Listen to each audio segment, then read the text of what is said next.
ජනශ්‍රැතියෙන් ගැමිනාටකයෙන් උපන් මහා සමයම මහා ඔපෙරාව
මගේ නාට්‍ය ජීවිතයට යම් කිසි දුරක දිගු ඉතිහාසයක් තියෙනවා.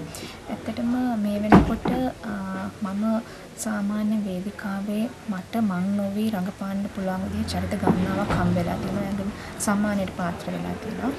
ඉතින් ඇත්තටම මහාචාර්ය ආර්යරත්න ඇතුගලයන්ගේ මහා සමයමට සම්බන්ධ වීම ඇත්තට මට නැවුම් අත්දැකීමක්. මොකද නිලුම් පොකුණ වගේ ස්ථානයක අපිට අලුත් අපේ නාට්‍ය ශිල්පීන් සියලු දෙනාටම අලුත් ස්ථානයක මේ වගේ මහා සමයම ඒ කියන්නේ ඔපෙරාව අපිට රඟ දක්වන්න ලැබීම ඇත්තටම අපි නාට්‍ය ශිල්පීන් විදියට ලොකු ජයග්‍රහණයක් කියලා හඳුන්වන්න පුළුවන්. මේ මහා සමයම ඔපෙරාව කියලා හඳුන්වන ඇතුගලයන් ජනවාරි 30 31 1 2 දවස්වලදී ප්‍රේක්ෂකයන්ට මේක මුදා හැරියට පස්සේ ඔපෙරාවකටත් එහා ගිය සමහර විට නමක් යෝජනා වෙන්නත් පුළුවන්.